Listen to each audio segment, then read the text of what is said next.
에베소서는요, 사도 바울이 쓴 편지입니다. 어디에 썼냐면은 에베소 교회와 그 주위에 있는 소아시아 성도들에게 쓴 편지인데요. AD 한 60년경에 쓴 편지입니다. 이 에베소는 바울에게 아주 특별한 곳입니다. 바울이 많은 곳에서 전도를 하고 그가 선교 활동을 했지만 이 에베소는 특별히 사도 바울 마음속에 아주 깊게 자리 잡고 있는 그런 도시입니다. 왜 그런가 하면 사도 바울이 제2차 전도 여행 때 에베소에 들려가지고 복음을 전했어요. 그리고 제3차 전도 여행 때는 그곳에 들러가지고 약 3년 동안에 걸쳐서 그곳에서 성도들을 가르친 바로 그곳이기도 합니다. 사역하면서 눈물과 또 기도로 또 에베소 성도들을 돌본 바로 그곳이 바로 에베소 교회입니다. 에베소 도시가 어떤 곳이냐 하면은요, 항구 도시로서 아주 번창한 도시입니다. 소아시아의 아주 중요한 도시 중에 하나로서 또 상업과 또 아주 교통이 발달한 곳입니다. 대부분의 항구 도시가 이렇게 발달하면은 뭐가 따르냐면은 타락하게 돼 있죠. 그래가지고 이 에베소 교회가 위치하는 이 에베소는 아주 극적으로 타락하고 또 이렇게 부패했던 도시입니다. 또 에베소에는 아데미 신전이 있었고 많은 사람들이 우상 숭배에 아주 극치를 달리고 있었어요. 그 에베소에 지금 교회가 있는 겁니다. 그 교회가 무슨 교회일까요? 그렇죠. 아주 어떻게 아셨어요? 에베소 교회입니다. 이 에베소 교회가 그곳에 있는 거예요. 그러니까 지금 바울이 로마의 감옥에 있으면서 그 에베소 교회를 생각하는 겁니다. 그러면서 성령의 충만함 가운데 그들에게 펜을 들고 이제 에베소서를 쓰고 있는 것이죠. 에베소 교회의 상황을 잠깐 살펴보면 에베소 교회는 지금 어떤 상황이냐면은 사도 바울이 없어요. 그리고 특별히 그들에게 영적 지도자가 없습니다. 그들은 이제 믿음에서 갓 태어난 새신자들과 같고 이제 그들은 세상 밖으로 나가야 되는데 이제 그들에게 여러 가지 공격이 다가옵니다. 우리처럼 믿음 생활 이렇게 편하게 하는 것이 아니라 그때에는 많은 이단들이 있었어요. 대표적인 이단이 바로 유대교 율법주의자들. 복음으로 구원받는 것이 아니라 너희가 율법도 지켜야 된다라는 그러한 가르침이 있었습니다. 또한 또 무슨 이단이 있었냐면은 영지주의라는 또 이단이 있었어요. 그래서 우리가 잘못된 가르침을 그들이 받을 위험성이 있었습니다. 그리고 에베소 교회는 이방인과 유대인이 같이 섞여 있었어요. 그래서 그들 사이에 적지 않은 또한 이런 갈등이 도사리고 있었습니다. 이때에 사도 바울이 로마 감옥에서 에베소 교회와 그 소아시아 교회를 생각하면서 칭찬하고 싶은 말을 쓰는 거예요. 이 에베소서는요, 별명이 있는데 많은 학자들이 뭐라고 말하냐면은 사도 바울 사상의 정수다, 극치다, the crown of the Paulinism,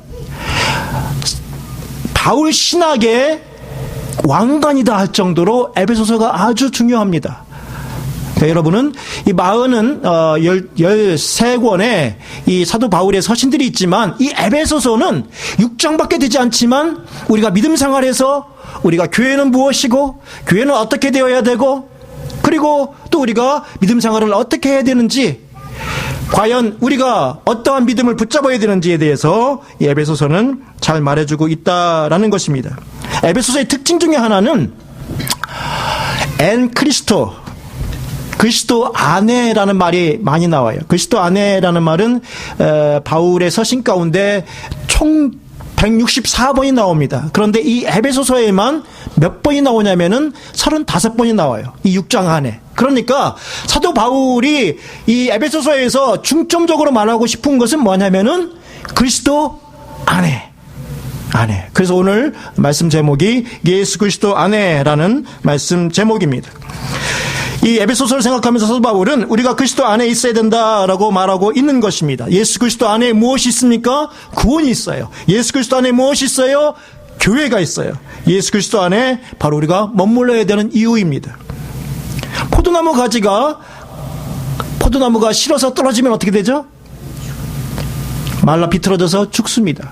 물고기가 물에 있다가 야 나도 이제 컸으니까 이제 무트로 올라가야지 하고서 펄쩍 뛰어가지고 이 텍사스의 뜨거운 그 땅바닥으로 번쩍 뛰어오르면 어떻게 될까요? 좋지요. 네. 좋습니다. 따끈따끈하겠죠.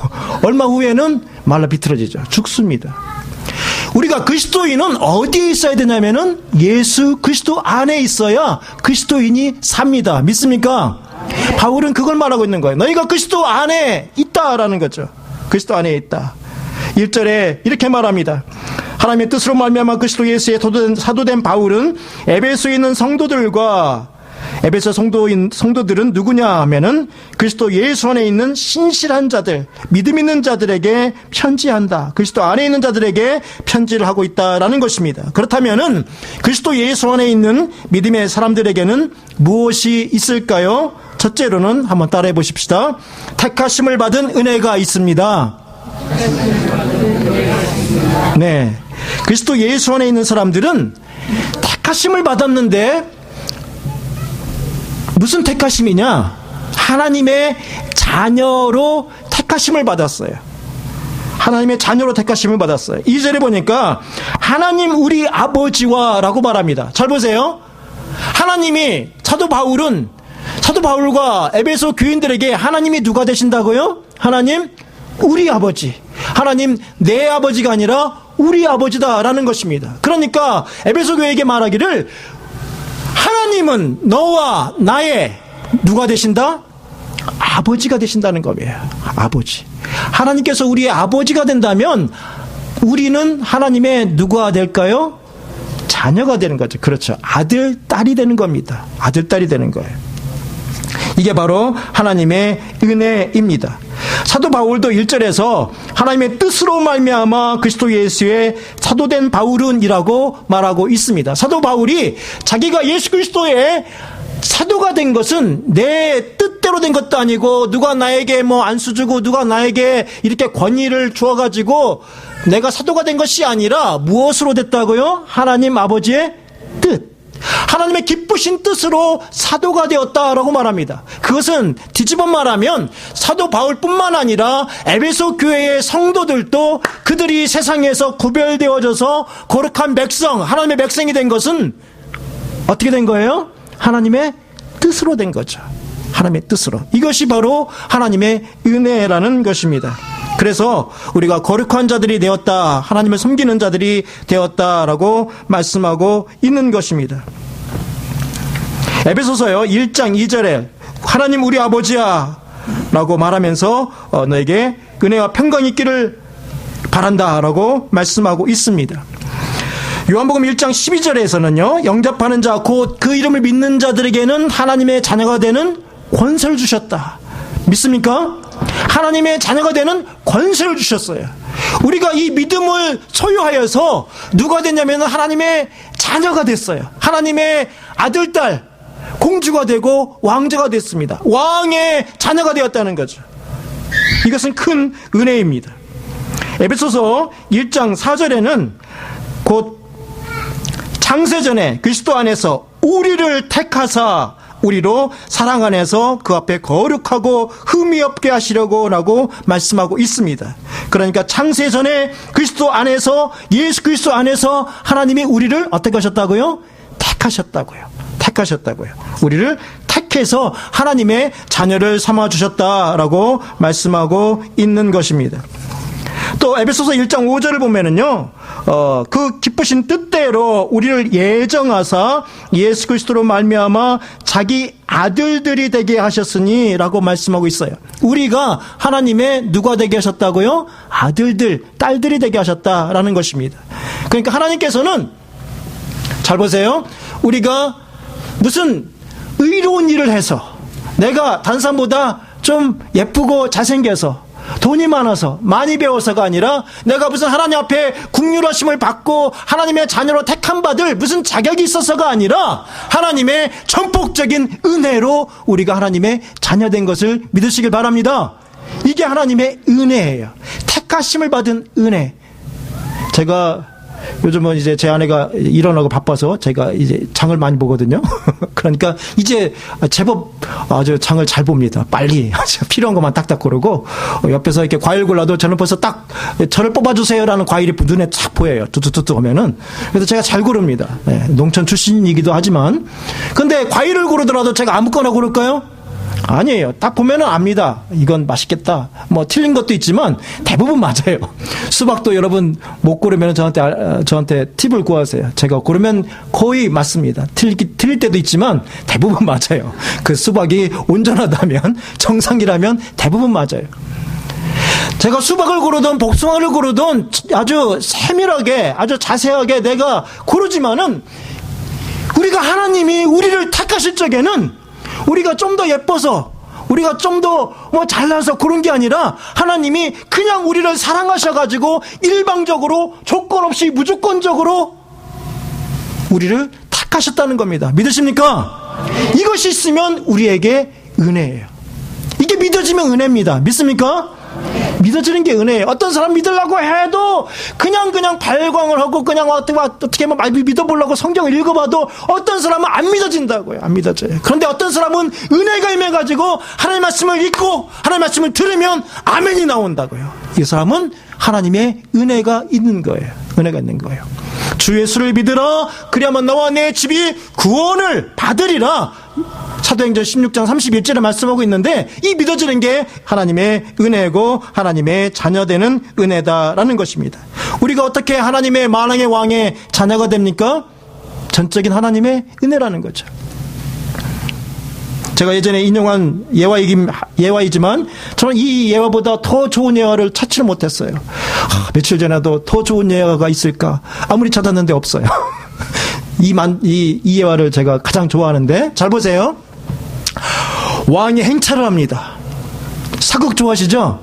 저도 사극 좋아하는데 제 아들도 요즘 사극에 많이 좋아하게 됐는데 사극을 보면은 여러분 사극을 보세요. 왕이 행차할 적에는 얼마나 아주 동네가 따뜻한지 사람들이 왕의 행차시도 물러들어 하면은 백성들이 막 장을 보다가 어떻게 하죠? 이 양 옆으로 탁 넙죽 엎드려가지고 쫙 길을 딱 비킵니다. 그러면 왕이 이제 어가가 쫙 하면은 이제 뒤에 군주들이 따르고 앞에서 또 길을 열고 이러죠.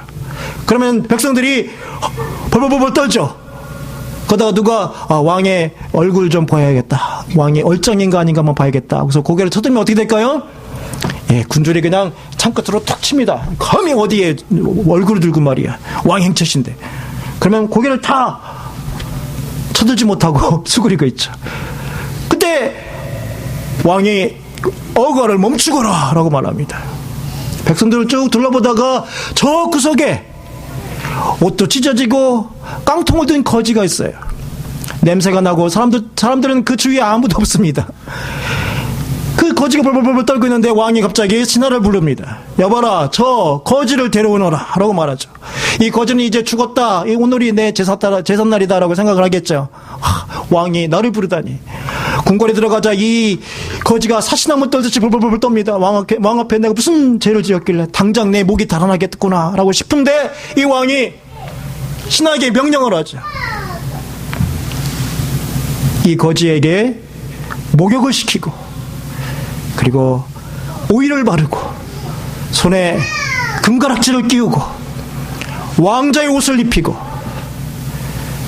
교육시켜서 이 나라를 이어받을 내 대를 이어서 이 나라를 다스릴 세자로 책봉하노라 하면은 이 거지가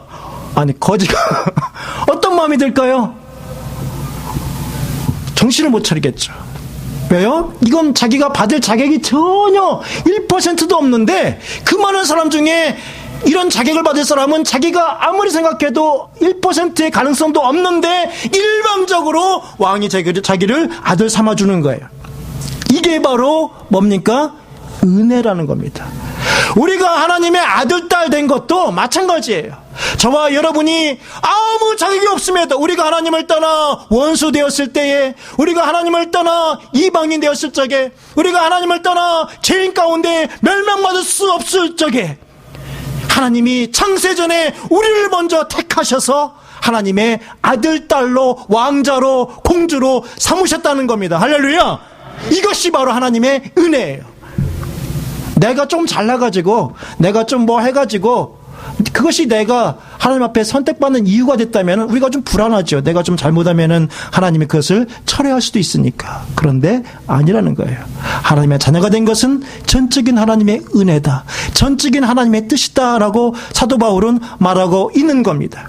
그래서 에베소에 있는 사람들이, 성도들이 아무리 이단들이 공격을 해도, 세상이 이제 박해가 심해져 와도 그들이 흔들리지 않는 것은 뭐냐? 하나님이 나를 이 세상에서 구별하여서 하나님의 거룩한 백성, 성도로 불러주셨다라는 거예요.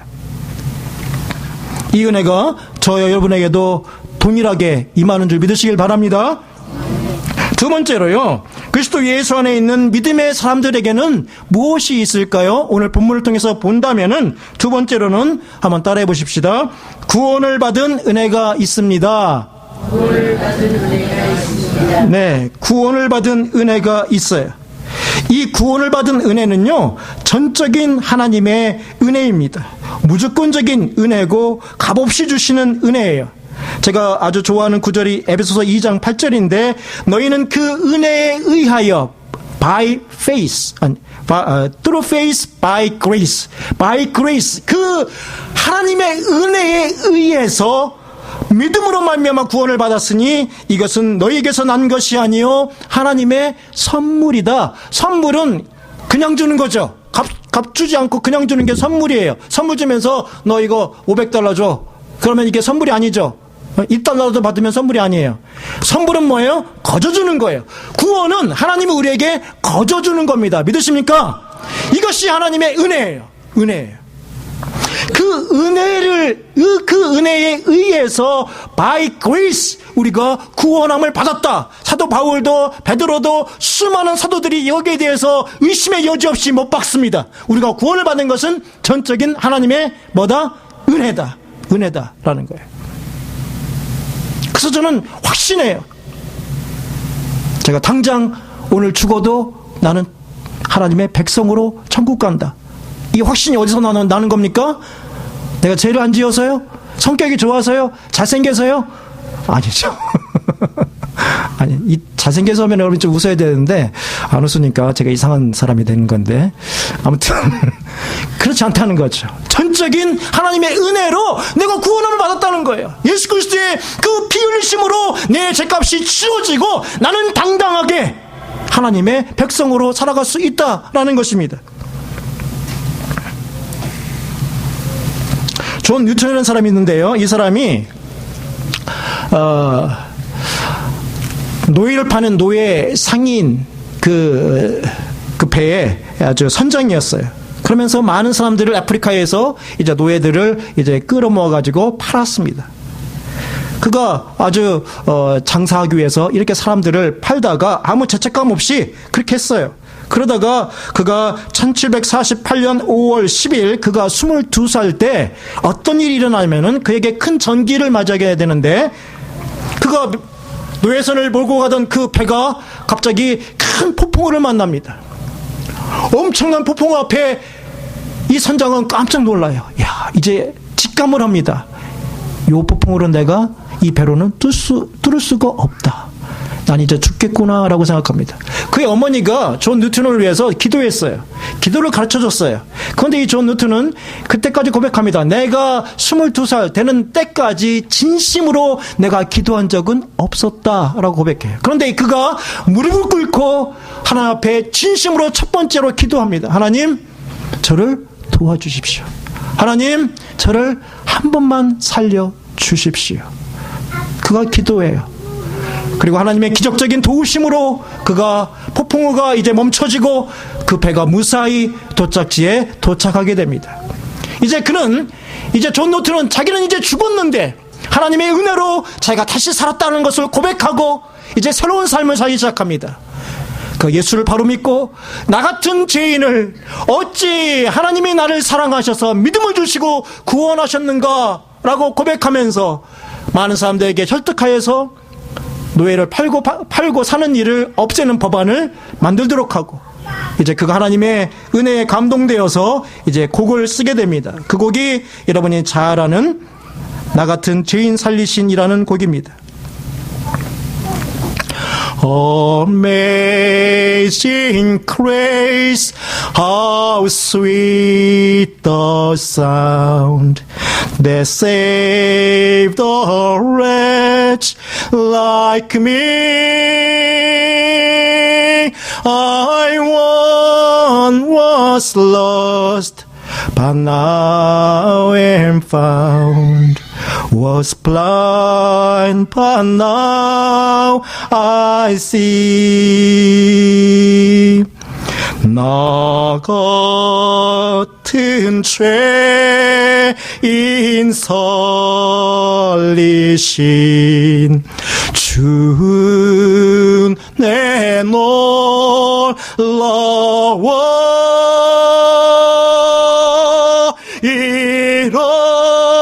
잃었던 생명 찾았고 광명으로 넣네. 우리도 존 뉴턴과 같은 똑같은 죄인이었어요. 우리도 똑같은 죄인으로서 우리 행위로는 절대로 구원받지 못할 죄인 중에 괴수였지만 하나님의 그 은혜로 말미암아 나를 사랑하사 나를 위하여 자기 자신을 주신 하나님의 아들 그리스도 예수 안에서 나를 사랑하시고 나를 위해서 죽으신 그리스도 그 예수 안에서 우리가 은혜를 받아 구원함을 받은 줄 믿으시길 바랍니다.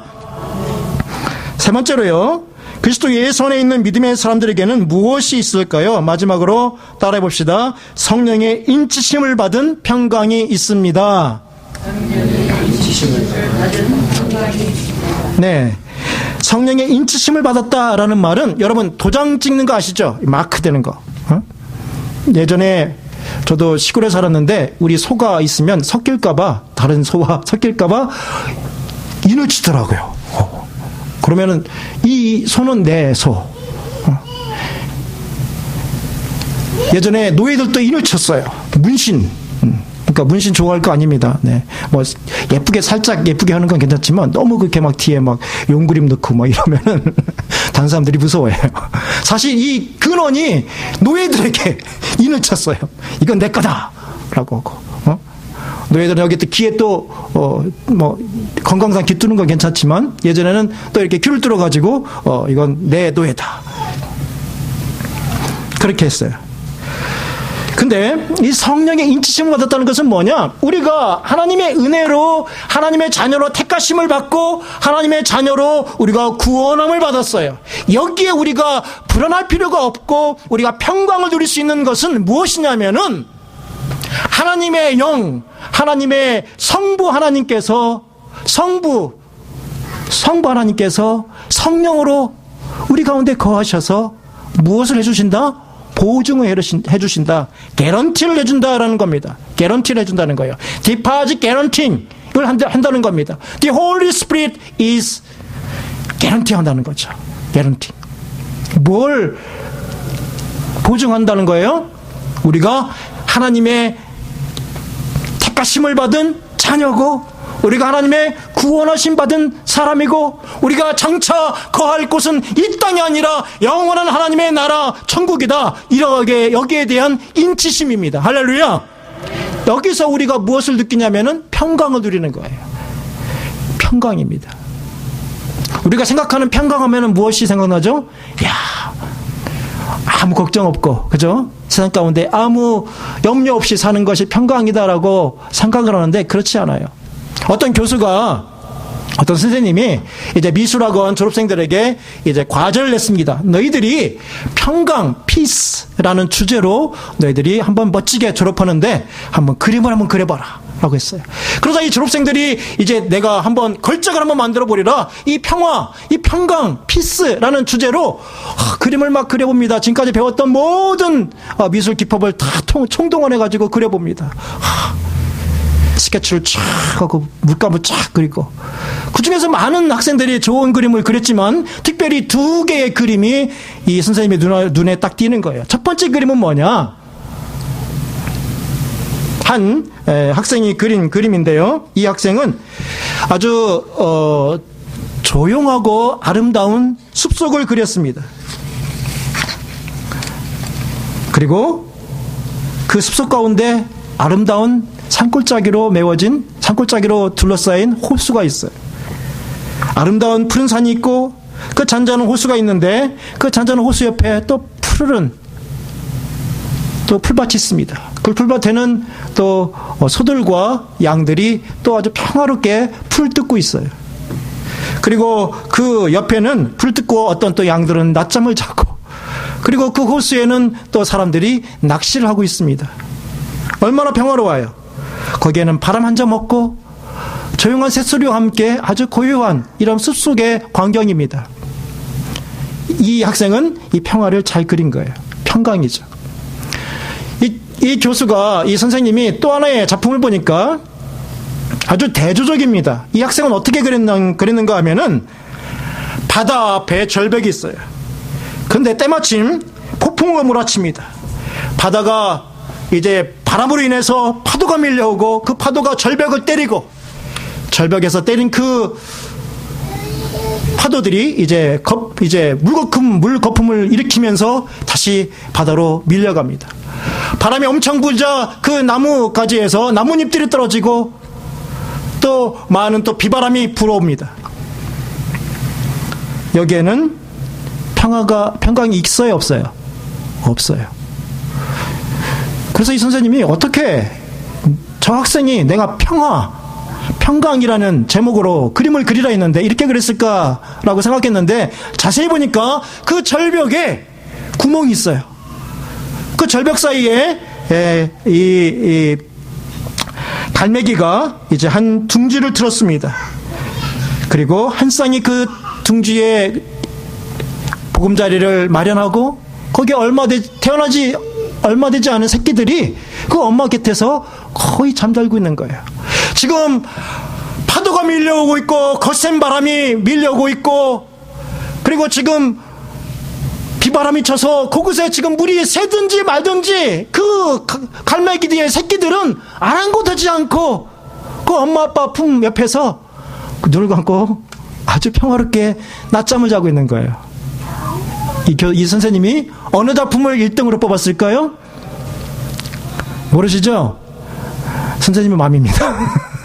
근데 이 선생님은 두 번째, 이 폭풍과 바람과 이 절벽의 이 무서운 사나운 날씨 가운데 그 갈매기 한 쌍 가운데 그 새끼들이 엄마의 품에 기대가지고 지금 바람이 불든 낙엽잎이 떨어지든 뭐 비바람이 치든 말든 상관없이 거의 잠자고 있는 모습을 이 선생님이 1등 작품으로 뽑았어요.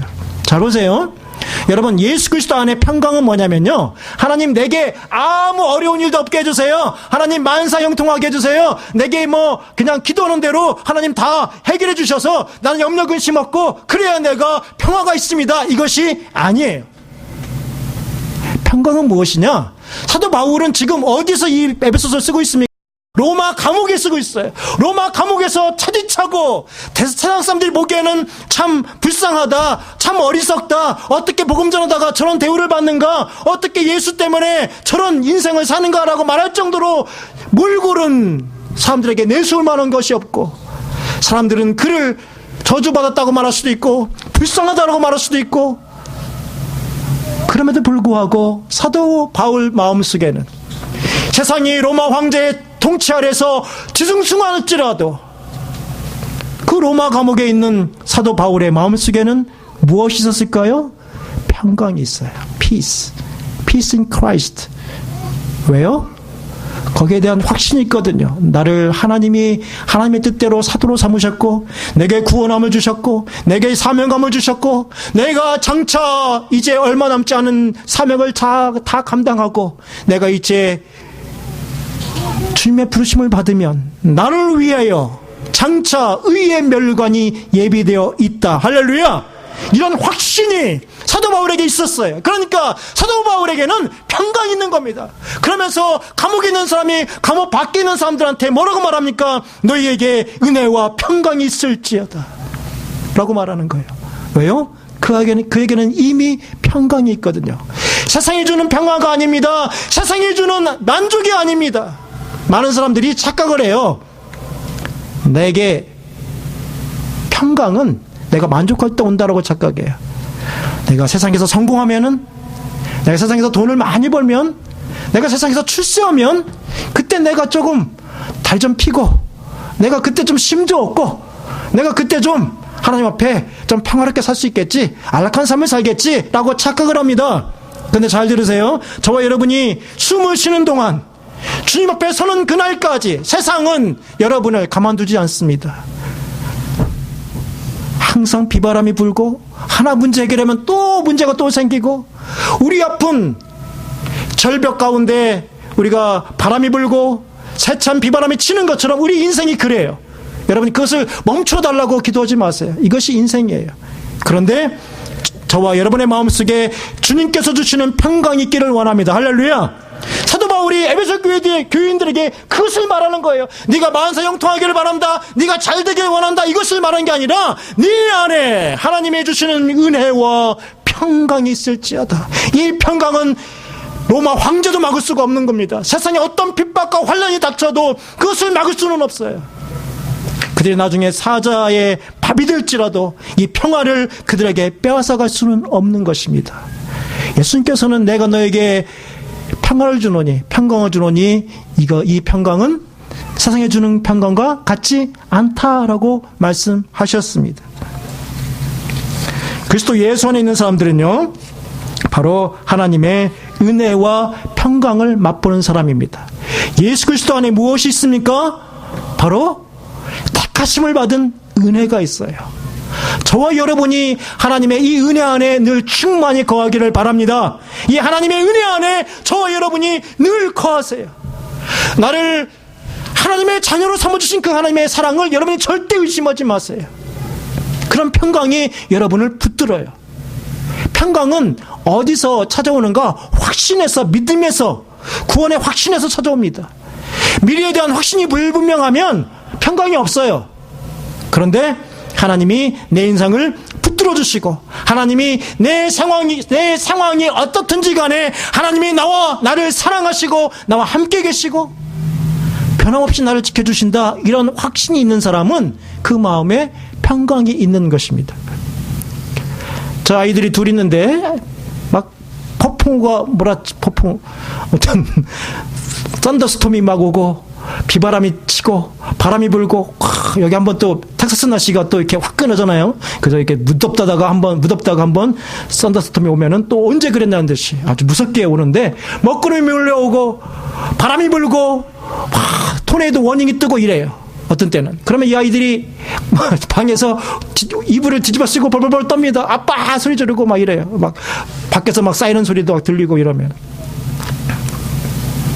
그때 저는 아무 소리 않고 아이들 침대로 가요. 그래서 제가 아이들과 같이 눕습니다. 그리고 아이들을 팔베개 하고서, 이제 아빠가 있잖아, 괜찮아. 이 아이들이 계속 소리 지를까요? 잠잠할까요? 이 아이들이 잠잠해요. 상황은 똑같은데 밖에서는 막 그냥 사이렌이 막 울리고 막 그냥 막 시끄럽고 막 난리 법석 떨고 막 무엇이 날아가고 막 그냥 바람이 불고 막 비바람이 치는 상황은 똑같은데, 이 아이들은 그전에는 벌벌벌 떨고 무서웠지만 엄마 아빠가 옆에 가니까 이 아이들은 무엇이 있는 거예요? 그 마음에 피스, 평강이 있는 거예요. 이 평강은 외부에서 오지 않습니다. 엄마 아빠가 나를 사랑한다, 하나님이 나를 사랑한다, 하나님이 나와 함께 계신다, 이것이 평강입니다. 요셉처럼 여러 가지 어려운 일과 고난과 억울한 일을 당할지라도 하나님께서 우리와 함께 계신다는 것을 믿는다면 그 사람은 평강 있는 사람이에요. 할렐루야. 여러분이 이 험한 세상을 살아가는 동안에 이 평강이 여러분에게 충만히 임하기를 원합니다. 세상에서 얻지 마세요. 하나님이 주시는 거예요. 그리스도 안에 있는 사람에게 주시는 겁니다. 그리스도 안에 자유가 있고, 그 안에 우리를 자녀로 삼으신 그 은혜가 있고, 나를 구원해 주신 그 은혜가 있고, 그리고 성령님께서 이 구원에 대한 확실한 보증으로 도장을 꽝 찍어가지고 성령의 인치심이 있다는 것을 여러분이 확신하시길 바랍니다. 이 세상 살아가는 동안에 이 은혜와 평강으로 사세요. 이 평강을 빼앗기지 않고 이 평강으로 하나님 앞에 감사하는 저와 여러분 되기를 바랍니다. 기도하겠습니다.